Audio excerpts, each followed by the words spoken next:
Thank you guys. Oh man, lunch was good, wasn't it? So good, I guess, that people are probably still there eating, which is why it's such a small crowd here. But guys, it is an honor for me to be here. This is fourth lecture this week. So this is my last one. Hopefully it will be the best one. Was here last year, and I guess I did something right or did something wrong. And so they brought me back again this year to speak to you guys. But it's an honor. I honestly can say that. It's an honor and a privilege to be here in the midst of greatness, in the midst of so much integrity and character. And it's a privilege and an honor. I was here last year with my then fiance, who is now my wife. A lot has happened in the past year, for those of you who may not have seen me last year. We got married in June. 2 months later, we got pregnant. I say we because we got pregnant, because I have a lot to do with it. We got pregnant, and my wife we're 7 weeks away. And so we're expecting our first child, a little boy. We haven't come up with a name yet, so if you guys have any ideas on what we should name him. But she's had the flu for the past 2 weeks, and so I'm kind of on the back end of a pregnant wife with pregnant wife with the sickness. And so I've had a rough couple of weeks. I've had a rough 7 months, but let's not tell her that. Let's just leave it there. But man, I'm just here. I'm here today just talk to you as humbly as I can. Talk to you for a little bit about, just give you my story, give you my background, a little bit of my NFL experience, my college experience, a little bit of insight into the nonprofit that I started with my brothers, give you a little gauge and a little temperature of what's currently happening with the orphan crisis around the world, and also with what organizations are doing in Haiti. Then we'll open up to questions. This is the smallest group we've had, but any questions you guys might have, because I'm not sitting in your shoes. I don't really totally understand. I get it. I've been in situations that you're in right now where you're just sitting there and you're hearing people talk all day long, and you're talking and you hear some things, you take some tidbits, and you in one ear out the other. I want to make this as interactive as possible, to where we're engaging and we're interacting with each other, and it's something that I don't know what you don't know. I don't know what you need to know. Sometimes I don't even know what I don't know. That makes sense. And so we'll have some fun and hopefully learn some things along the way. Like she said, my name is David Nelson. I am from Dallas, Texas. Any Texans in the house? Yeah? What part of Texas? Okay, so you're from like the little redheaded stepchild of Texas. Yeah, all right. Well, I'm originally from Dallas. I went to high school in Wichita Falls. So for some of you who are in service, maybe have been to Shepherd, or for those of you who will be in service, will maybe one day be in Shepherd. And God bless you if you do. Wichita Falls is a fun town. But I'm the oldest of 8 kids. Long story short, I am half black, half white, for those of you who are wanting to know. That is, I feel like I always have to get that out of the air, because that's always a question that I get at the end, like, what are you? So it's like, how do you answer a question like that? Like, what are you? I am half black, half white. My dad is full black, my mom is full white. Full white, that sounds funny. So grew up in Dallas, Texas, went to high school in Wichita Falls. Man, sports was my life. Sports was everything that I wanted to do. In first grade, believe it or not, for Mother's Day assignment, my first grade teacher had us write a letter to our mom for Mother's Day, saying what we wanted to be when we grow up. You know, like that typical question like they always ask you, which I always kind of laugh at now, because it's like, what first-year-old really knows what he wants to be when he grows up? But in the letter, my mom actually pulled it out about 4 years ago and showed me, just to remind me of the letter that I wrote, just to validate some things in my life. And the letter basically said, Mom, when I grow up, I want to be the starting point guard for the Dallas Mavericks, starting pitcher for the Texas Rangers, and the starting quarterback for the Dallas Cowboys. And so from an early age, man, I wanted to be a professional athlete. Sports was everything to me. One of the first pictures that my mom has of me, other than my baby picture, was of me holding a soccer ball. And it was just, sports was my life. And it was something that I just wanted to do, and something I believed in, something I just wanted to do all my whole life. One of my earliest memories of interacting with a football player, NFL player, a professional athlete, you know, back in that day, I say back in that day, I'm 31 years old. Back in the day, we used to walk upwards and forwards with our shoes off, and it was snowing in the hills. Back when I was a little kid, we didn't have social media, so I couldn't interact with my favorite players like we can now. I couldn't interact with my heroes, my role models, if you will. And so my dad used to take me to the Cowboys training camp every year. And so we'd go watch the football players, watch them train, and you know, it was in the dog days of summer, and it was hot. I mean, Wichita Falls. Did somebody say they've been in Shepherd? It's hot. It's really hot. They have a tournament there they call Hotter Than Hell. So you can imagine how hot and how steamy it gets there. And so they would have training camp there, and I would go and watch them. And man, after all the practice, I would just want an autograph. Just want a picture with one of my favorite players, Michael Irvin, Troy Aikman, Deion Sanders. And funny story, Deion Sanders actually had a tricked out Mercedes golf cart that he would ride from training camp to the dorms and back. I mean, this thing was like all black, titanium wheels with a system in it. And he's rolling through with a golf cart that he made. Only Deion Sanders, right? Only prime time, which I thought at the time was the coolest thing I've ever seen. But I just wanted one of these guys to just give me a high five or just an autograph. And I'll never forget, there was always one player each practice that no matter what, no matter how hard practice was, no matter how long they were out there, no matter how hot, how tired he was, would start at the fence and would sign every person's autograph. And that was Darren Woodson. And I remember one time I was just like, Mr. Woodson, will you sign? I took my soccer cleat and I was like, will you just sign my soccer cleat? Will you just sign my shoe? And he's like, yeah, sure, I'll do you one better. And he called me out and he pulled me out and put me on the field and started throwing the ball with me. And man, for me, what seemed like it was like a year, it was probably only 2 minutes. Just a couple of passes. He just threw there, man, he just threw the ball. It was just me and him. Me and Darren Woodson, one of my favorite football players in the world, took time out of his day, out of the crazy schedule, of the crazy busyness as he had, and it was just me and him. And I was just playing ball with my hero. I was just throwing the football back and forth. And while we were doing that, he asked me, like, what do you want to do when you grow up? You know, like every athlete, I feel like asking other kids. I was like, man, I want to be a football player. I want to play for the Cowboys just like you. You know, he gave me the typical athlete response, like, well, man, stay in school. We'll do good in school, make good grades. And my dad was like, yeah. But then I was like, yeah, I'm doing great in school. And, you know, that's not a problem. And he was like, well, man, just make me a promise, okay? And I said, what's that?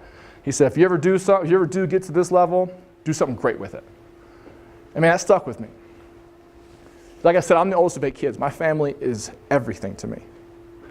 I grew up in the family where my dad believed that the oldest is responsible for everything. So I was like the leader of the family, even though I didn't want to be. I was assumed the leader of the family because I was the oldest. So that means that if I got in trouble, I was punished for it. But that also meant that if my brothers got in trouble, I was punished for it because in some weird way, I was supposed to lead them and to prevent them from doing something stupid. And so I was always in trouble. Let's just put it that way.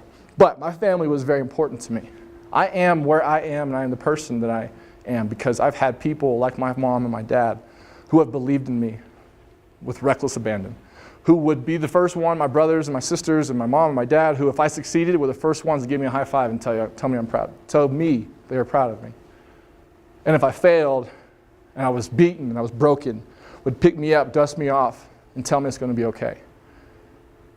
Encourage me and inspire me to continue to push, continue to dream, continue to strive. And if I need to be disciplined or challenged, would do that. But you see, I had that. There wasn't a lot of consistency in my life. We moved around a lot. I went to 16 schools in 12 years. I wish I could say I was an Army guy, Army brat, but I wasn't. We just moved around a lot as a kid. It wasn't easy. The reason why I tell you that my mom was white and my dad was black is because even though you would think in the early 90s racism wasn't really alive and well, it was. I went to a predominantly white school most of the time. I got called the N-word. I couldn't date girls that weren't the same color as me because their parents wouldn't accept it. So I had to go through a lot of adversity, changing schools, changing faces, changing teachers, changing coaches, changing teams. But the one thing that remained constant was my family. I knew that if I went to school and I had to face the world, society, the hard reality of what life presents to us, that I could go back and I had my brothers, my sisters that had my back.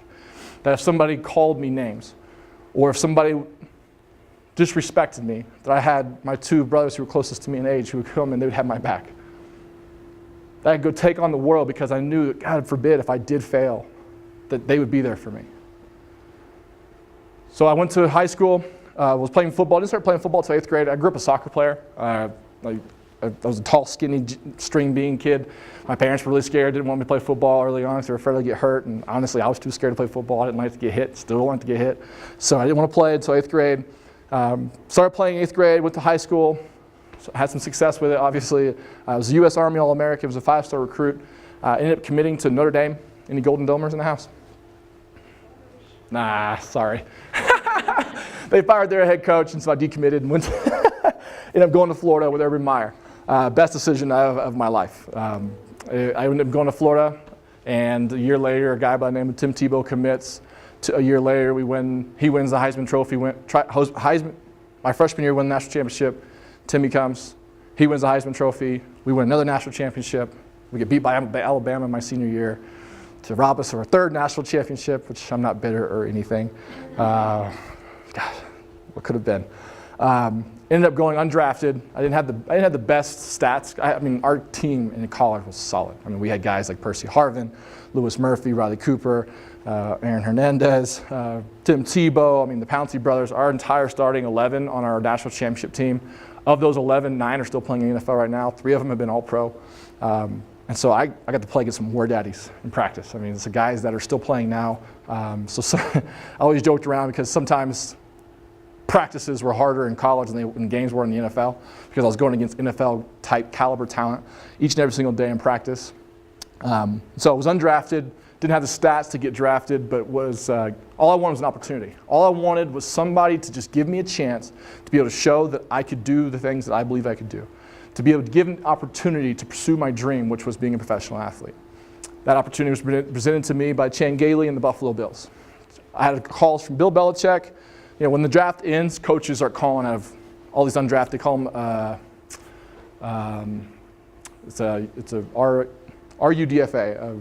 I forget the name. But it's an undrafted free agent who has a priority, who they wanted to draft, but maybe for whatever reason didn't. And so they want to get you because they see talent in you and they believe they can develop you. And so I got a call from almost every team in the NFL. As soon as the draft was over, I was a little disappointed that I didn't get drafted, but I was in a good position to be able to choose where I wanted to go and then hopefully work my way onto the team.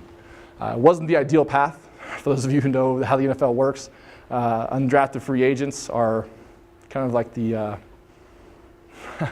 little redheaded stepchild of the team. You're not paid the most. You're not really given much of a chance of an opportunity. The guys who are highly drafted are really given the spots. They're given the priority. How it works is basically if I make one mistake, I'm gone. That's kind of how it works. But the guy who was drafted first round, he can make 10 mistakes and be okay. And so my reps originally, when I signed, Coach Gailey actually called me. I'm getting ahead of myself. Coach Gailey called me and said, hey, I can't promise you the money other organizations can promise you. I can't promise you you'll even play. I can't promise you a roster spot. But what I can promise is that I'll give you an opportunity to compete for a job. And for me, that's all I wanted. I just wanted an opportunity to compete, to show what I could do, and to be able to accomplish and achieve my dreams. I didn't need anything else. Didn't want all the bells and whistles. I just wanted to play football. Wanted to have an opportunity to be able to accomplish my dreams. And so I went to the Buffalo Bills. Started out only getting like 5 reps in practice a day, and it was basically just like scrub reps, like just run as fast as you can down the field just to give our starter a breather. And when you're an undrafted free agent, you got to make the most of every opportunity you get. So if you get 5 plays, those 5 plays better be perfect. And so I had to be perfect every single time I went out there. So if you do the 5 plays right and you're accountable, then that 5 will turn into 6. That 6 turns into 7. And then that 7 will turn into 8. Maybe we'll throw you a pass to see if you can catch it. And then that 8 turns into 9, and 9 turns into 10, and then that 1 pass turns into 2 passes, and then 2 passes turn into 3 passes, and you keep going. And I take it one day at a time. I couldn't look at the big picture saying, okay, this is when the season starts, because I didn't know if I was going to be there the next day. I had an undrafted approach that today is all I have, and I'm going to give everything I have. I am in the National Football League today, and I'm going to give everything I have. Fast forward, ended up making the team, ended up making the 53-man roster that year, had a pretty successful rookie season. Going into the next season, for those of you fantasy football fans in the house, any fantasy football fans, owners? Whoa, that's the first time. Ended up having a pretty good year by fantasy football standards, my second year. First time I've ever had nobody in here to say that. And so I had a good year, had a really good year, statistically. I had more catches actually my second year, more catches, more yards, more touchdowns my second year in the NFL than I had my entire career in college. It's kind of weird. Set myself up for what they call a contract year. I only had a 3-year contract with the Buffalo Bills. So basically a contract year means you're going into the final year of your contract. If you perform at a high level and you do really, really well, you're going to get paid very, very well. And so what you see a lot of the guys in their contract year, they just ball out, and they have these crazy good years, and it's like guys who you've never heard of or guys you've never seen of, all of a sudden they just show out and they just ball out. And they get these ridiculous contracts, and most of the time you never hear from them again or whatever it may happen. But for me, everything I'd worked for, I wasn't satisfied. I'd made it to the NFL, I was a starter, I was playing good minutes, I was getting a lot of good stats. Everything I'd worked for I had, but for whatever reason I just wasn't satisfied. Like I told you, we had that talk that Darren Woodson had with me. Man, if you ever get it, do something great with it. I was finally at a point in my career after my second season where I feel like, okay, you know what, I've worked to establish my role on the team. I've worked to be able to have a personal life, if it makes any sense. Because for the first year, man, I lived and breathed ball. I didn't have time for anything else. Didn't have time to even entertain some other idea, because I had to do everything I could, because tomorrow wasn't guaranteed. After the year I had in the second year, I kind of had given myself some wiggle room, some job security. So I decided, okay, well, this is now time for me to do something with this. I wanted to be able to find something that can use the platform to be able to help somebody else and help other people and do something great with what I've been given and the opportunity that was presented in front of me, like I had promised Darren Woodson. So the opportunity arose from a church from back home in Houston. Back home in Houston, I was going to Haiti, and they had invited me to go over Memorial Weekend, and like I said, I wanted to do something good. And I believe everybody in here, for some reason or another, wants to do good in the world and wants to do something good. But the hardest part for us is always like, well, where do I start, right? It's always like, okay, I want to do something good. I want to make an impact. I want to change the world. But the hardest part, we always seem to struggle, is that paralysis by analysis. It's like, well, I can go this way, or I can go that way, or I can do this. And it's like, oh, so many options, or I just don't know what to start. So we just get so frustrated or overwhelmed, we're just paralyzed. And for the longest time, I was the same way. And I got to a point where I was like, man, you know what? I'm tired of trying to think about what I should be doing. I'm just going to do something. I'm just going to say yes and go to Haiti and see what happens. I may not like Haiti. I may like it. I may love it. I don't know what's going to happen, but I'm going to go. I'm going to see. I'm just going to serve. I'm going to volunteer. I'm going to put myself out there and see and figure out what it is that I want to do and what it is I'm passionate about. Well, I went to Haiti. For those of you who don't know background on Haiti, in 2010, they had the largest natural catastrophe in the history of the earth. Over 120,000 people died in one day due to one earthquake. I showed up in 2012, and from what I understand and from how I perceived it, it looked like the earthquake had happened the day before. There was not much difference. I've seen pictures of before, and then when I showed up, and it was like, has anything happened? Has anything changed? Has anybody come in here and done anything? And yes, there has, and people did go in there, but there's only so much you can do. In the midst of all the chaos, by the way, has anybody ever been to Haiti? Okay. In the midst of all the chaos and all the destruction and all the poverty and the begging, somehow, some way, I felt so much peace and so much hope. I saw so much beauty, opportunity, and I just felt at home. And that's the only way I can really describe it. I didn't feel like a stranger. I didn't feel like a visitor. I felt home. Now, people always ask me, because I'm the Haitian guy, like, are you from Haiti? No, I'm not from Haiti. I don't have any Haitian. I did the ancestry DNA test. I actually have ancestors from Ghana and the United Kingdom, so I have no association with Haiti. But went there and just saw so much beauty in the midst of so much chaos and so much destruction. Specifically, like I said, my family is so important to me. I was there with an orphan care organization. So we went to an orphanage, and I got to meet these kids. And so when I went into this weekend, to this trip, I had the idea that in order to be an orphan, that means your mom and dad have to be dead. That's what I thought an orphan was. It's like, oh, your mom and dad are dead. But what I didn't realize is that actually 80% of orphans around the world have a living mother and or father alive somewhere. They're what we call partial orphans or half orphans, full orphans, which I hate categorizing like that, the ones whose fathers or mothers are both passed away. And so we get there, and I'm running around with these kids, and we're playing soccer, and man, it is awesome when you're there, because it's like the simplest things that they appreciate. It's like bubbles and jump ropes and soccer balls. They don't have Xboxes, they don't have iPads, they don't have iPods. I mean, you just go, man, they just want to spend time with you. And you put a soccer ball down, and it's like out of nowhere, like thousands of kids are just, and you just get a soccer game going, you just pick up soccer, and it's just, man, nothing else in the world matters. No social media, no contract talks, no football, nothing. And man, you're just out there, and for a lot of these kids, for the first time, they're smiling. For the first time in a long time, it's something to be happy about. For the first time in a long time, have somebody that's older than them that's giving them attention, giving them care, giving them the time of day to just give them a high five after they make a soccer goal. Man, it was a beautiful experience. So we're there for 3 days, and the last day we're there, we're leaving and we're going back to the airport. I'm an emotional wreck. I mean, I'm a macho football player, don't get it confused. But man, I was done. After seeing these kids who, like I said, in my life, I've had a mother and a father. I've had the opportunity to go out there in the football field, academic field, life, whatever it may be, to go out there and like, I'm going to try something. And I had the luxury of having that support. I had the luxury of having somebody at all times believe in me, support me, make sacrifices for me, whatever that may be. And I had taken it for granted in a lot of ways. And here I was with these kids, playing soccer with them, getting to know their stories, hearing their stories, asking them, what do you want? And a lot of them pulling out these pictures of their brothers and saying, just help me find my brother. Help me find my sister. Going to the orphanages and seeing that half the rooms, the kids still had their suitcases packed, who've been there for 2 or 3 years, and saying, why are your suitcases still packed? They're saying, well, my mom and dad are coming back for me. I know it. They're out there somewhere and they're coming back for me. And so after experiencing all that and hearing all of that and thinking like, man, I went there to change Haiti. I went there to set that place on fire. I thought I was going to bless those people and say, okay, wow, what a difference we made in this country. We just built up Haiti in 3 days with my small American mind. But man, I can't even put a limit on how much that place changed me in just 3 days.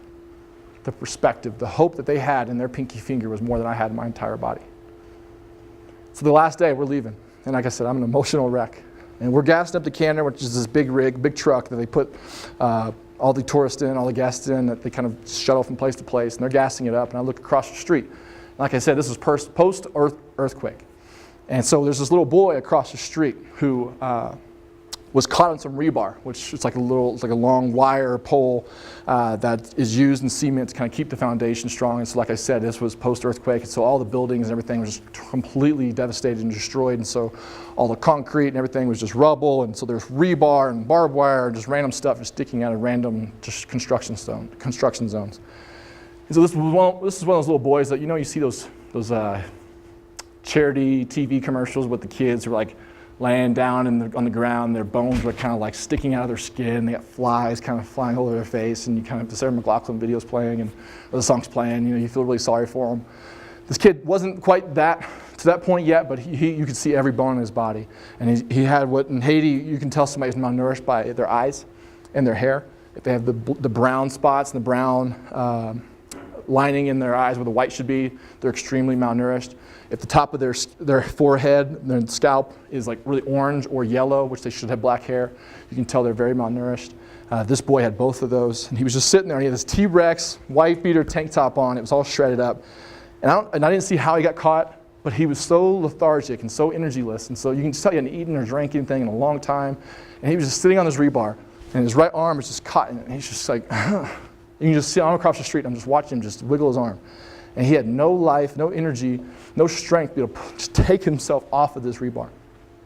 So I hop off the canter and I run across the street and I pull him off the rebar and I kind of dust him off a little bit. And I had a Cliff Bar in my right pocket and I had bubbles in my left. Like I said, man, simplicity is everything there.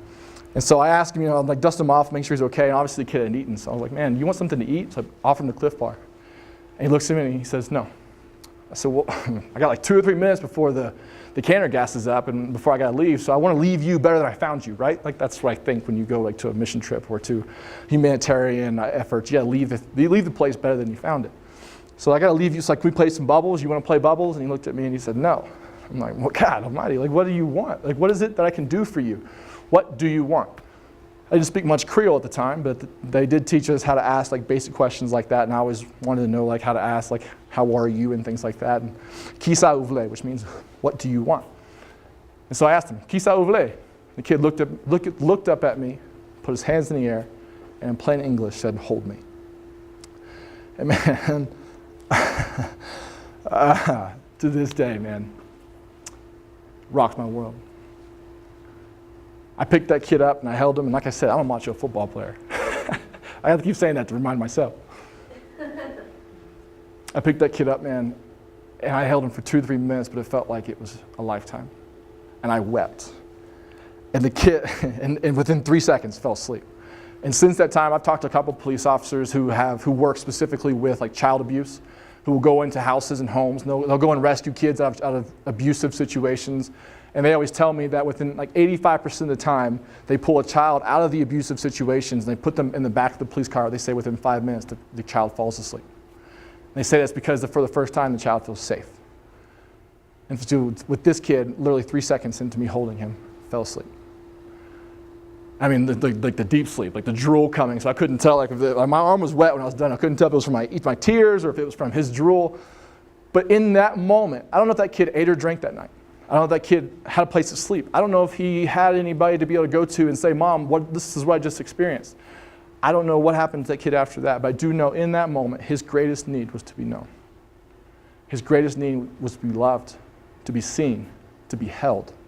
For however long, for him, what it probably felt like a year, for that 2 or 3 minutes, just to be held and comforted and believed in. I couldn't speak his language. I couldn't tell him, hey man, you can be whatever you want to be when you grow up. Hey man, I believe in you. I couldn't say any of those things. But the international language is the language of love. 2 strangers who couldn't communicate were able to communicate and bond over a 2 or 3 minute exchange.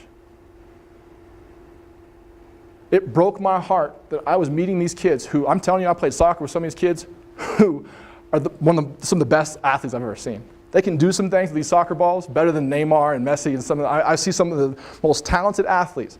I see some of the brightest children. I'm asking these kids, what do you want to be when they grow up? And they're looking at me like remember the question my first grade teacher asked me, which I'm sure all of you have been asked in your lifetime. And in America, the land of opportunity, opportunities are endless, right?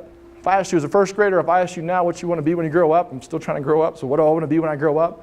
Man, I can give you answers for days. I want to be this, but if not, I can do this. I want to do this. But for these kids, when you ask them this question, what do you want to be when you grow up? And they're like, grow up? I just want to make it to see tomorrow. What do I want to be when I grow up? What will make you love me? What do I want to be when I grow up? What will make my mom come back?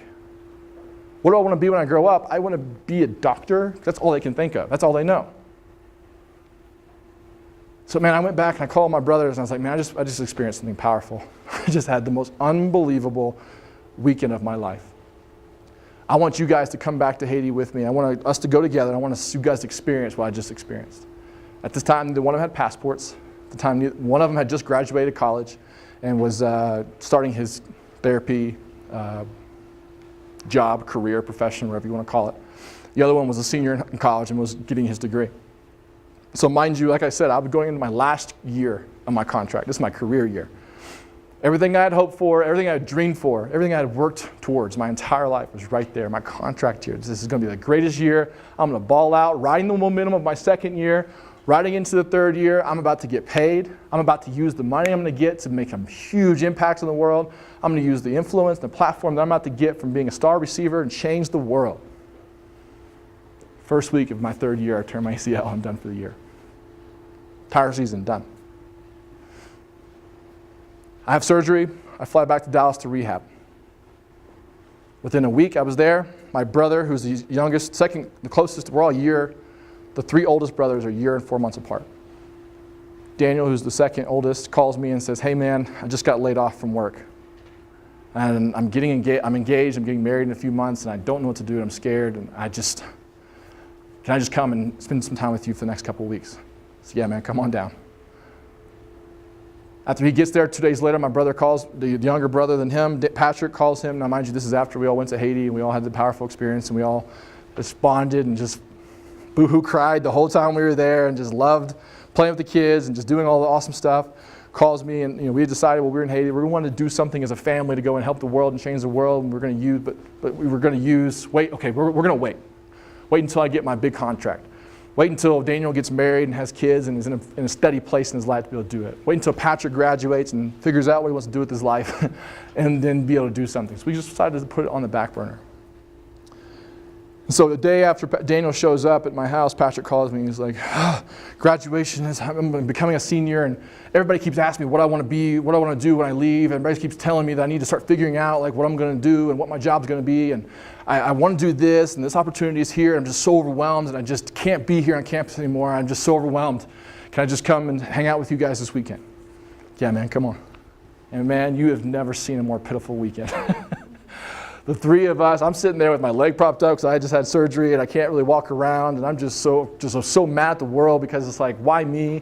Why now? How could this happen to me after all the good we were doing in the world and everything I'd worked for, and when the time where I needed to shine the most, it was taken from me. And then Daniel's mad because I'm getting engaged, or I'm married, I'm engaged, I'm getting married, and I just lost my job. How am I going to be able to provide for my family? What kind of man can't provide for his family? And then my younger brother's like, man, I got so many opportunities and so many things I can do, and I'm just so overwhelmed, and I just don't know, and it's just like pity party of 3. And we're all just sitting there, just woe is me, man, just comforting each other with misery. Misery loves company, right? We were just breathing it. And the second day we were all doing this, it was like a NCLS. We were just having we were having our own little symposium of just misery. And the second day, at the end of the second day, I get a text. I say a text, it's actually a Facebook message from one of the Haitian fathers who I'd come to know during my trips there. It was a Haitian father who was making $2 American a day and was struggling, had 3 kids, and was struggling to just keep his family together. Every time we would go there, he would always have the biggest smile on his face. He'd always greet us, he'd call him Mr. Nelson, Mr. Nelson. He would always talk to us. He'd try to learn English, try to have us teach him English because he knew his international language business. He wanted to every time we go there, he'd ask us questions, he'd pull up stuff. He had this little first grade training book. He would kind of just pull up this little booklet and say, can you teach me how to read? Can you teach me how to do this? He just asked me questions. He was just so eager to learn, but there was just no opportunity for him. There's no jobs out there available. I get a text from him, it was a Facebook message, but he just basically said, hey, heard, it was in broken English, so I'm paraphrasing for him. But hey, heard about your injury, just want to let you know I'm sorry and I'm praying for you. I'm sitting there like, oh, wow. This man who, in our mindset, has every reason to be angry at the world, has every reason to be upset and woe is me, is sitting here saying that he's praying for me and that he's sorry for me. And so the 3 of us start talking, we're like, you know what, we're all here. There's a reason we're all here in this situation right now. There's a reason that we all have this time to be able to do something. Let's do something good. Let's make the most out of it. Out of that came up with the idea to start a nonprofit organization. I don't know whose brilliant idea it was to start a nonprofit, but I wish I could go back and punch him in the face. Because we were not ready to start a nonprofit. It's just the logistic aspect of it. We were ready to do some good and change the world, but we were not ready to start a nonprofit from the logistical side of things. We didn't know what we were in for, but we did know. There's a quote by Gandhi, and I'm paraphrasing for him because I can speak on behalf of Gandhi. And it basically says that if you expect those who are less fortunate than you to follow you, you have to eat where they eat, sleep where they sleep, live where they live, right? Because I couldn't walk up to a Haitian and be like, man, I feel your pain. Because in reality, he's like, listen, I'm just entertaining you because you can maybe give me a job and you may be able to provide something for my family. But to be honest with you, bro, you don't get where I'm coming from. You don't understand my pain. You can't relate to my struggle. And the reality is I can't. But in some way, I can try to step out of my ivory tower, step not down to their level because I don't believe I'm above them or they're below me. But to be able to go into experience life as they know it. Be able to eat and drink and sleep and shower and bathe and live where they live. And so we all booked flights and we went to India, first place. 36 hours. When you're paying for 3 people's flights, you got to buy the cheapest option. It took us 36 hours to get to India. We were there for 48 hours, flew back 36 hours. Any of you ever been to India? No? They have what they call a casting system. Basically, it's kind of how we see today as like social economic status. It's like high class, middle class, low class, except they don't really necessarily relate that. The casting system isn't directly associated with money. It's just basically like, are you good enough or not good enough to be in this level? And I don't really know exactly how they categorize people. But the lowest level is what they call the untouchables. And these are people who can't drink from public water fountains, can't go into public grocery stores. They're basically considered outcasts. And a lot of these people are, and I don't know exactly how they become untouchables, but it's people who have committed adultery, maybe. It's people who have had children who have Down syndrome and are looked at as demon-possessed. So they're people who basically are drinking out of cisterns, out of like the rivers that are going through. They're the ones that you're driving down the street, you see them bathing in there because they can't bathe in public places or they can't be in public places. And so we wanted to go around before we started mission statements, before we started core values, before we did all this stuff as a nonprofit organization, we wanted to go and eat with the people we were hoping to help and to serve. We wanted to go eat where they ate. We want to go sleep where they sleep. I'm a big stats guy. I'm a big data guy, right? I love qualitative and quantitative data. I believe firmly that data drives. Give me information, give me data to determine and to base my decisions and base the direction that we're going to go forward with. Quantitative, obviously, with numbers and data. I give a lot of statistics. I give a lot of percentages. But then there's also the qualitative. It's people. It's relationships. It's what you can get from understanding people and relationships and what you can take from that. So we want to understand the orphan crisis, right? We're going to attack the orphan crisis. Stats tell us that 80% of orphans more than 80% of orphans have a living mother and or father alive somewhere. As you go deeper with that, you start to find out that the biggest contributing factor to the orphan crisis is not fatality, it's abandonment. And then you start to find out, well, why are these parents abandoning their children? Data can't tell you that. So we wanted to go talk to the moms and dads themselves. So we flew into India, landed, we wanted to go hang out with the Untouchables. We landed, we found some Untouchables, we asked them like, hey, not in a creepy way, but can we just come stay with you for a little bit? Just for 2 days, can we come and just follow you guys around, just learn from you, ask you questions? They're like, what, like us? Like, and they kind of looked at us like, you know, kind of where they can't look you in the eye. I'm like, no, we're talking to you. Like, and that was at that time we were ignorant, we didn't understand, like, hey, no, like, that's how they were viewed in society, so that was now the identity that they had.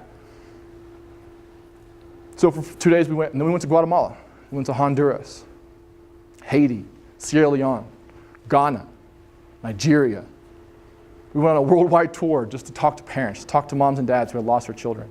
And what we started to see was a consistent trend. You see, we talked to moms that had given up their kids and given them to orphanages. We were like, you know, I'm thinking, how could you give up your kids? How could you abandon them like that? We started to find out that a lot of the moms and dads who had given up their kids had actually been given up and abandoned themselves. Then we started to learn even deeper than that their grandma and grandparents. And so what we started to see was orphans were creating orphans. And we started to see this cyclical cycle of what we called the orphan cycle. And even further than that, we started to talk to them and started to see in one situation in Honduras when this mom that we were staying with and sleeping on their floors in their little hut in the slums, and she'd wake up every morning at 5:30 and walk 5 miles to this orphanage. And we followed her on our little bikes and little scooters that obviously I'm not going to walk 5 miles. Every morning would walk for 5 miles. And she'd get to this orphanage and she would walk from about me to this door and just walk and just put her hand out like this. And for about 30 minutes, every single day, we'd just walk just like this. What are you doing? Like, why are you doing that? We come to find out that she had 3 kids that she had to give up that were living in that orphanage. And she just wanted to be near to them. She couldn't talk to them. She couldn't go in there because it would be confusing for the child. There's an understanding that when she gave up her kids that she could no longer see them or talk to them because it's confusing for the child, and it really is. But she just wanted to be near her babies. She just wanted to be in some capacity involved and just know that they were near and in some way hope that they knew that their mom was near. And so then we started to figure out, like, so I basically asked her, like, well, if you had the opportunity to keep your kids, like, would you? She said, oh yeah. We flew to Haiti the next day and we started to find out that it wasn't just that guy who I talked about who was making $2 American. The average Haitian makes $2 American a day. 87% of Haitians are unemployed. So a lot of these moms and dads who are giving up their kids are giving up their kids because they can't afford to take care of them. A lot of them are giving up their kids because, and I'm with you, I get it, you're hearing like, well, that doesn't make an excuse. You should never give up your kids. But I'm telling you, you don't understand. Because I had that mentality too. And so we started to understand and started to see a trend that was happening, that a lot of these parents, moms and dads desperately wanted to keep their kids, but they just didn't have opportunities. And so we created a model, it's not created a model, we implemented a model, which we still do today, which is what we call an orphan prevention model, to prevent orphans. Instead of building orphanages and just shuttling them into these institutions, we create opportunities, jobs. Orphan prevention is done through education and job creation. I believe that women are the leaders, not necessarily the leaders of the family, but they're very important in a child's life. In Haiti, like I told you, I'm a big stats guy. In Haiti specifically, if a woman, a girl, never goes to school in a day in her life, she will on average have 6.2 kids. If a girl gets to primary school, she will on average have 4.3 kids. If a girl has a high school education, she will on average have 2.4 kids. So you're going to tell me that there's a coincidence there? The girls who are educated, the girls who have value, the girls who are able to have a job because they have an education are having less kids. They're able to plan, they're able to know and understand that, hey, they're educated. They also have less free time to get in trouble and to go and do certain things. So we created jobs, but deeper than that. We want to be able to create jobs, not only just because this mom and dad needs jobs, let's just give them something just to do to keep them busy. We wanted to be able to create jobs that would actually contribute and stabilize the Haitian economy. Not because it's what the Americans think they need, because it's what the Haitians believe they need. Everything we do is indigenous empowerment. Everything we do is Haitian run. Our organization specifically focuses in Haiti. We have a presence in other places, but we specifically focus in Haiti because that's where we believe we were called to do. We create jobs. Right now we have over 200 coffee farmers. In Bill Clinton's book he wrote, he says that he takes responsibility for creating a false economy whenever he was president, takes a lot of responsibility for that, and because of that, the Clinton Foundation is very involved in Haiti, and they do a lot of great work in Haiti. But he wrote a book, and it basically talks about how he believes the future of Haitian economy is in tourism and agriculture. And so after our research that we've done, and we also believe the same thing. And so we want to create job opportunities, not only that would just give moms and dads jobs to keep their kids, but also that would contribute to the economy, like I was saying. And so, but within that, we've been able to prevent over 265 children from becoming orphaned in just 3.5 years. We've been able to create 6 schools that give education to over 365 kids. We've been able to create jobs and opportunity. Now, like I said, there are kids out there who do have a mother and a father who have passed away, and a lot of them passed away in the earthquake. We've had to create birth certificates for kids. We've had to give kids names, last names. We've had to create birthdays for kids that we've found, that we've met, that they don't have parents alive. And it's like, how do you create a birthday? You know what? You look like a Gemini, so I'm going to give you this day. How do you give me that responsibility? We've had to do it. We put them in families. It's indigenous adoption. We put them in families, moms and dads who are barren or don't have an opportunity to have kids of their own. Welcome these kids in. We have a 2-year program where we do marriage counseling, we do financial counseling, we do leadership training, we do child care. We have a trauma specialist that we fly back and forth once a quarter, and she trains the Haitians of how to cope with trauma and how to put these kids in positions to be able to express their trauma, whether it be through art or music or dance or sports or play. So many different things, so many psychological things that go into what we do. But the best part about what I get to do is I get to take, last year we took over 665 people to Haiti. Every month we have 2 trips that we take over. People always ask me, like, well, what can I do to get involved? And I always tell people the first thing you can do, the only thing you can do first is to come to Haiti. Because in order to really understand what we do, in order to really get a grip and to grasp the magnitude of what we do, the impact that we have, the beautiful people that we serve, you gotta come. It's really limited our fundraising. It's really limited our ability to be able to have people come and get involved, because great. If you want to donate, great. I appreciate it. Thank you very much. But come to Haiti. Come to Haiti and experience what we're doing. People always ask me, like, what are you doing? I'll close with this. People always ask me, like, what are you doing for America? Right? You get those, like, American pride people are like, what are you doing for America? What are you doing for people in our own homes? My response to that is, come to America. Come to Haiti and I'll show you. Because we take people to Haiti and they come back and they're not the same. They don't come back and they don't always get involved with our organization. They don't always give to our organization. But they do come back and they do see the beauty and the power of service. They do see the beauty and power of perspective. It changes their perspective. They come back and they have an appreciation for life. When I was holding that boy for those 2 or 3 minutes, dropping a pass no longer seemed such a big deal. That contract that I had been focused on my entire life and become so consumed, obsessed with, didn't have as much value and meaning. Because what I was able to do, and the reason why I was able to accomplish the things I was able to accomplish, wasn't because David Nelson was a great athlete, and David Nelson worked very hard. I was able to achieve the things I was able to achieve and accomplish my goals because I had people who believed in me in my entire life, who challenged me to reach further than I ever thought was possible and ever thought I could imagine. Guys like, who's my roommate, like guys like Tim Tebow, who saw something in me before I even believed in myself and put me in position, challenged me to be greater, to dream higher, to never settle, to work hard. Coaches like Urban Meyer, who taught me that to be the best in everything that you do, to give all that you have, and to prepare and to practice. Consistency. And I wanted to be able to give that to children who didn't have that. I was able to play in the NFL for 6 years. I was at a place in 2015 where if you know my personality, you either have all of me or you have none of me. I give everything I have. If I commit to you, I want to give you everything that I have. But I got into a place where I could no longer give 100% effort to the NFL and to my teammates and to my organization. And I could not also at the same time simultaneously give all of myself and all my effort and all my resources to my organization, to my foundation. So I had to make the tough decision. Do I continue to play football and walk away from my nonprofit? Or do I walk away from football and continue my nonprofit? I wish I could say it. I thought the decision would be a lot more difficult than it was, but it wasn't. I retired from the game of football, stepped into this nonprofit full time, and we're still rocking and rolling. Because I'm greater than an athlete. I'm more than an athlete. My identity for so long was as an athlete, as a football player. And then once I reached that mountain, I wasn't fulfilled. And don't get me wrong, it was everything I thought it was and more. And the NFL has given me the luxury to be able to do stuff like this. It's given me the platform to be able to change the lives that we've been able to change.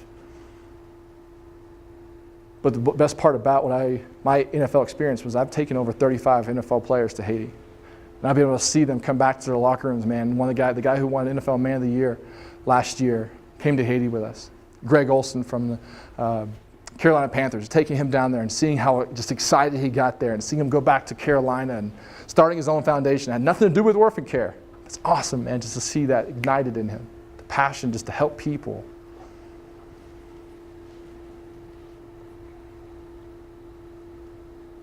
We all have that ability.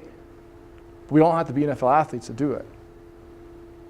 We think that, we have to start a nonprofit, or we have to go to Haiti, or we have to do all this, and I want to do something so big. And like I said, the biggest struggle we have is like, where do I start? Start somewhere. Start with one person. Start with opening the door for somebody. Start with smiling at somebody when it looks like they're having a bad day.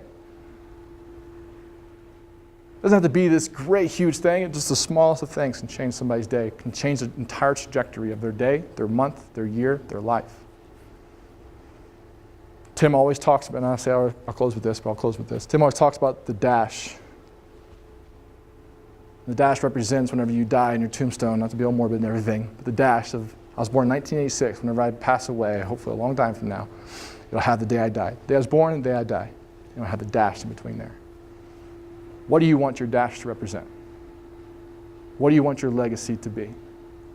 For the longest time, for 26 years, I wanted my legacy to be NFL wide receiver. Now that I'm 31, I want to be a father, husband, server to many, a man who loved people, who served people, who gave everything he had.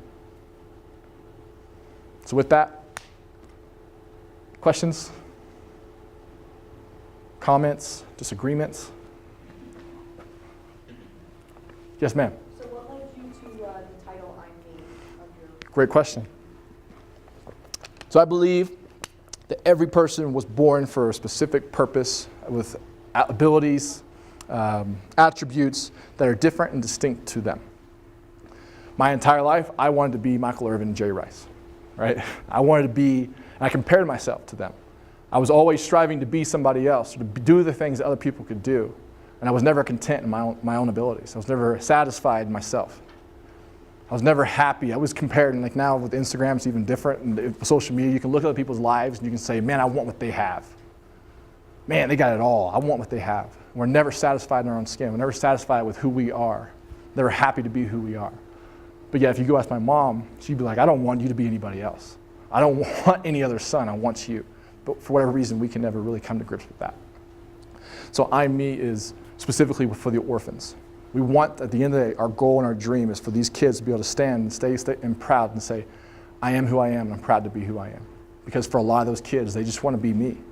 They want to be another kid who they see running around who has a mom and a dad. They want to be in another situation. They want to be somebody else, but they were born to be themselves. And so I am who I am, and you are who you are. And we want them to be who they are and to thrive in their own skin, to thrive in the giftings and talents they have, and to not try to be somebody else, not try to compare themselves to somebody else, but to understand and maximize their life and who they are. And to, at the end of the day, like I said, to stand up and say, I am me. Yes, sir. I was just wondering if you'd ever had the opportunity to share with, you said Bob Woodson? I'm sorry. Darren Woodson. Darren Woodson. Yes, sir. He actually serves. He actually is on our board. So it's all come full circle. All come full circle. He is, so I ended up going to the University of Florida, like I said. Emmitt Smith, who played for the Cowboys, I was a big fan of. He's a Florida Gator as well. And so he went to one of our games. I fangirled over him big time. I'm like, oh my God, you're Emmitt Smith, and I'm a big fan of you. He signed my jersey, he signed my soccer shoe. And so him and I became close. And so Dallas is my hometown, so when I go back to Dallas, he became like a mentor to me. And those 90 Cowboys still run in the same circles. And so Darren Woodson's still involved in Dallas community and is still doing a lot of great things. And now works for ESPN and has a couple business ventures that he has. And was able to run into him just randomly one time when I was with Emmitt, and didn't want to try to play it cool and be like, yo man, I just want to let you know you're a big reason why I am the way I am. He goes, bro, you're creeping me out. Get away from me. And so I told him the story. I was like, man, and he remembered. He was like, man, I remember that. Because he would always pick a kid out and pull him out, and he would always throw the ball. And he was like, he didn't remember me specifically, but he did remember that he used to challenge kids and do things like that for kids. And he was really, meant a lot to him that I was able to tell him that, hey man, I remember exactly what you told me, and I want you to know that I kept my promise. And so he actually sits on our board now. And so it's funny because since that day, we've had a lot of disagreements on that board. But yes, I consider him a mentor now.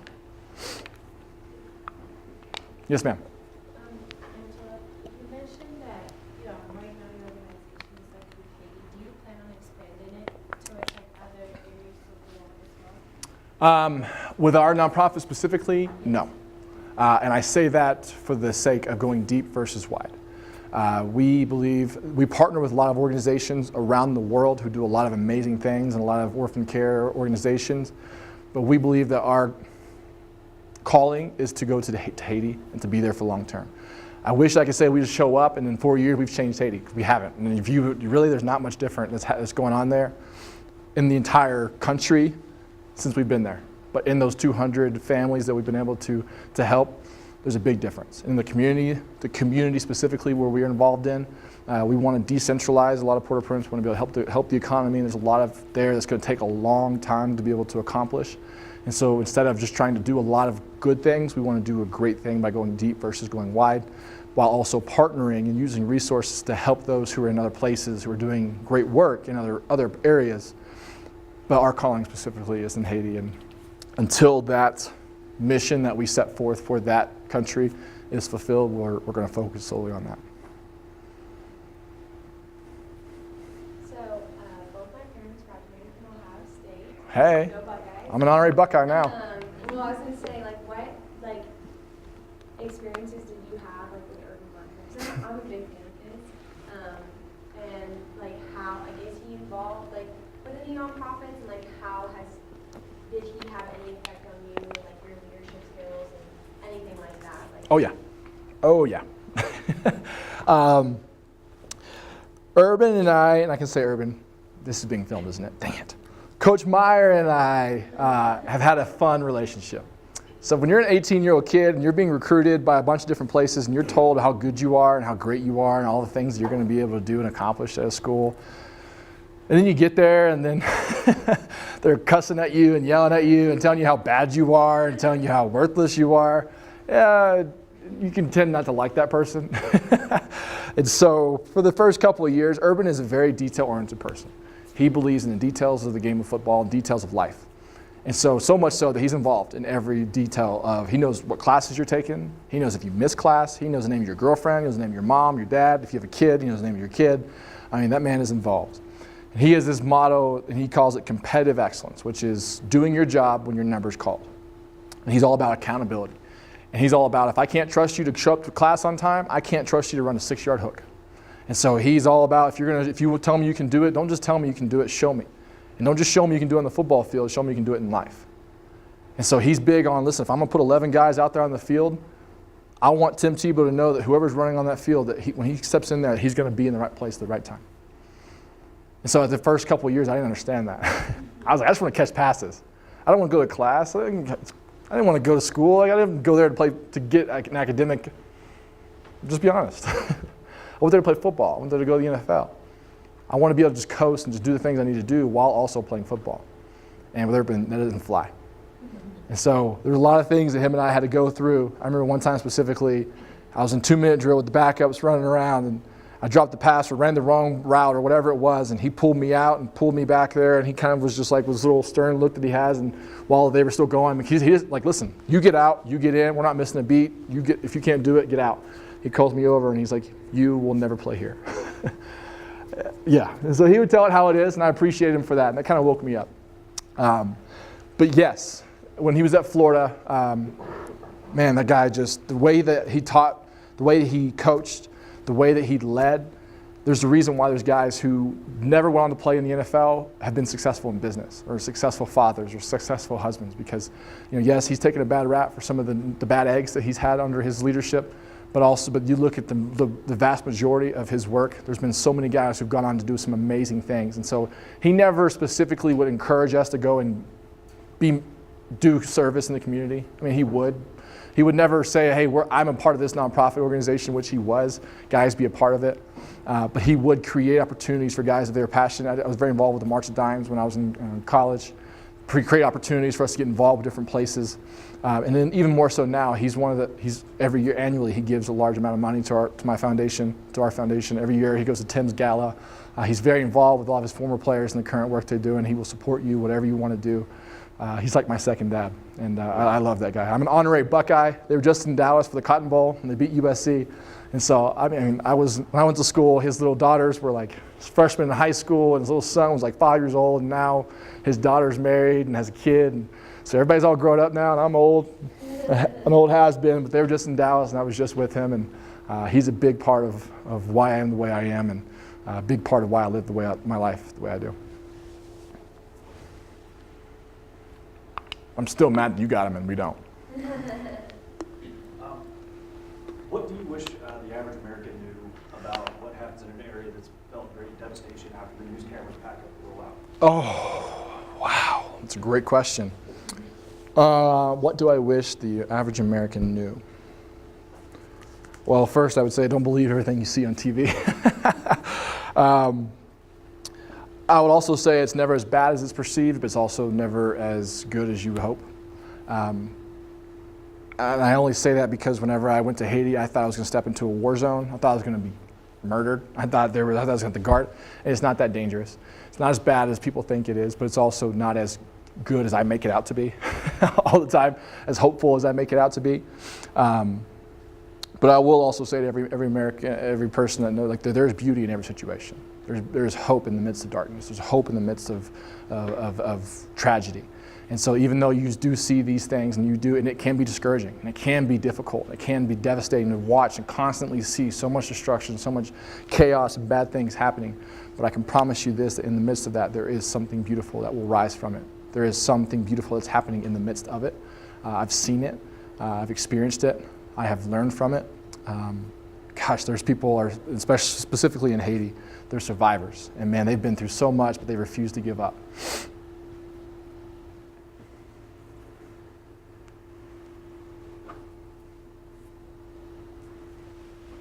How much time we got? We have about 15 minutes. You mentioned that you come from a big family. Do you want to have a big family too? Ha ha! Well, if I have anything to say for it, we will. Let me just get through this first one. My wife would probably say 4. I would say probably 3 or 4. This pregnancy has been not easy. She had a little morning sickness in the first trimester. So I think she's going to be a great mom. I think one of the best things I can do for this world is to give her an opportunity to be a mom. She's going to be a fantastic mom. So yes, we want to have a lot of children. We also want to adopt. So whatever that looks like, we'll see. But man, we're just ready to get through this. We haven't even named our first one yet. So if I have it my way, we'll have 4 or 5 kids of our own, maybe 2 that we adopt. And but yes, I love a big family. I love how crazy it is, but I also love how much support and love that we have. Yes, sir. You used a really powerful word earlier. That word was ignited. And you put it in the context of when you brought a lot of NFL players, even the Man of the Year, Olsen, to Haiti. You said you've ignited other people into service. Now, it's one thing to say, get on a plane, let's go to Haiti. Can you talk a little bit how you ignite other people into service? Yeah, and I wish I could tell you it was me. And I wish I could tell you that we have this formula of success that we've seen that works and say, okay, well, every time we take people over to Haiti, something is ignited in them. And I can say that every time we have a team go over, there is something in that group of something that comes good that comes out of that. But the way that we do things there is a little different. So when you think of like a mission trip, you usually think I'm going over there and building a church, or I'm building a school, or I'm going to put on like Sunday school, or I'm going to do all this stuff, I'm going to build all these things, I'm going to leave, I'm going to tell you about all the things that we did. I'm going to be able to walk and stand in front of my church, or stand in front of my team, or stand in front of my organization, whatever it is, and tell you all the things in a monetized type of way of what we were able to accomplish, or what we did and how we left things. We don't do that. We don't even call it a mission trip, we call it more of a vision trip. We want you to see things from a different perspective. Our goal is so that when you leave Haiti, we put you in positions so that you can maximize your giftings. We are very strategic. If Greg Olson's coming, who's a football player, we take him to the sports complex and we let him use his love for football, love for sports, his ability to be able to lead people, or whatever it may be. And you know what? He's going to lead a sports camp. And it's going to be a football camp, soccer camp. They don't like football in Haiti, so it's more of a soccer camp. But we put him in position to be able to utilize the skills and the giftings that he has that may not directly benefit our organization, to be totally honest with you. Him running a sports camp doesn't help orphans. But him running a sports camp puts him in position to be able to experience something that he knows that he can do, and he sees the benefit of it, and he sees the beauty, and how much people are getting out of it, and how much he gets out of it. And we put him in position to train Haitians so that when he leaves, there's Haitian coaches who can do the same thing that Greg Olson can do, instead of just leaving and saying, well, I did a lot of great things, but I don't know if what I implemented will be carried out. And so he spends a lot of time with 3 or 4 Haitians that he develops a relationship with, that he trains, and he spends a lot of time with, and that he stays in touch with when he leaves. Same thing for other people, whether it be a teacher or a doctor. If we're bringing a teacher over there, we're not going to bring a teacher over there to build a church, just to say she built a church.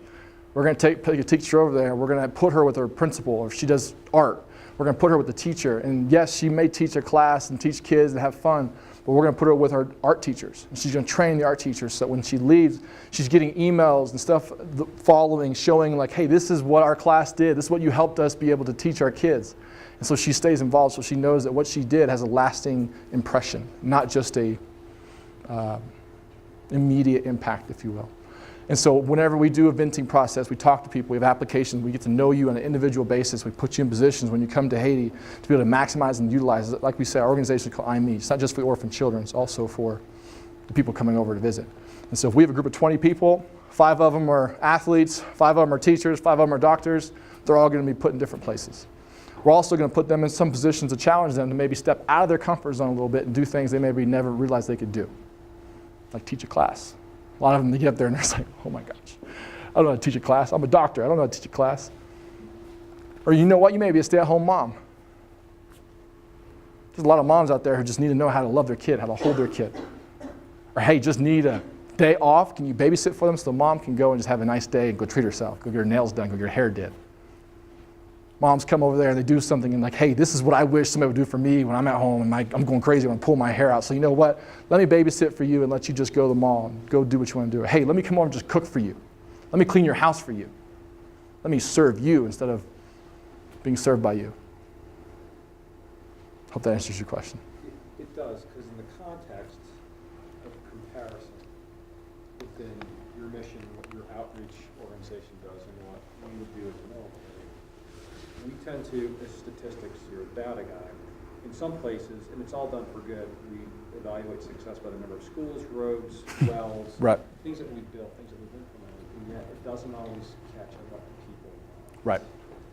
And it's that ignition, that word is very powerful, and ignite other people in the service to provide some type of hope and beauty and other things, other words are used. It's the same thing in comparison, how we utilize that same ignition. So our efforts, our actions, don't just ignite us, they ignite the people that we're serving so there's value, there's benefit. It's just Right. not a statistic. We checked off the box, we built yet another school, Right. we taught another class, we put into play another soccer ball. Right.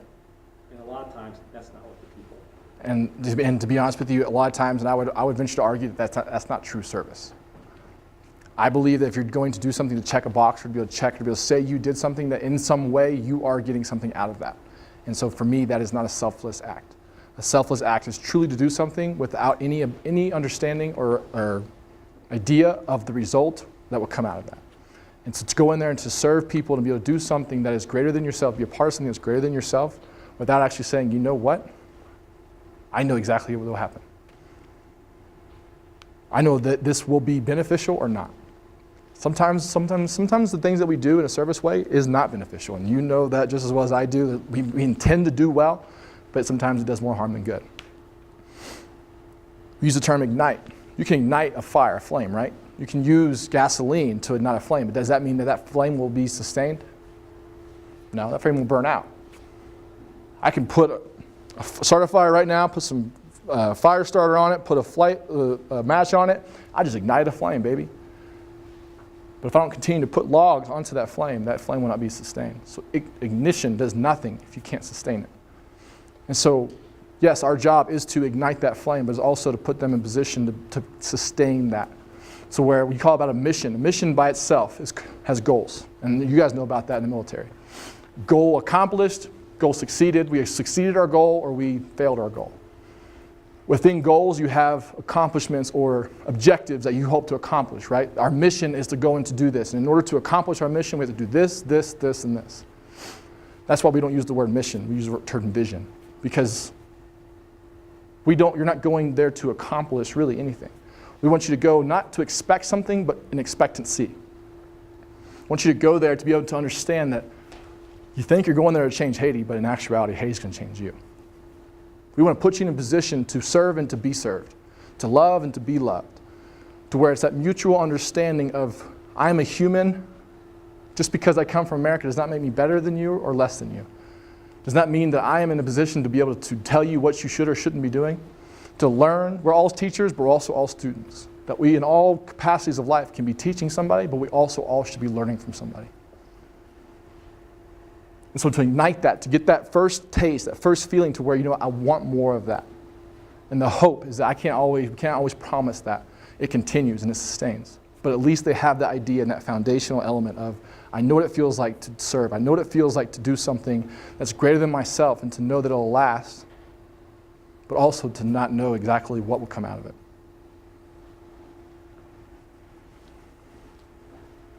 All right, that's all the time we have. Thank you, Mr. Nelson, for sharing your story. Thank you for everyone for attending. Yes.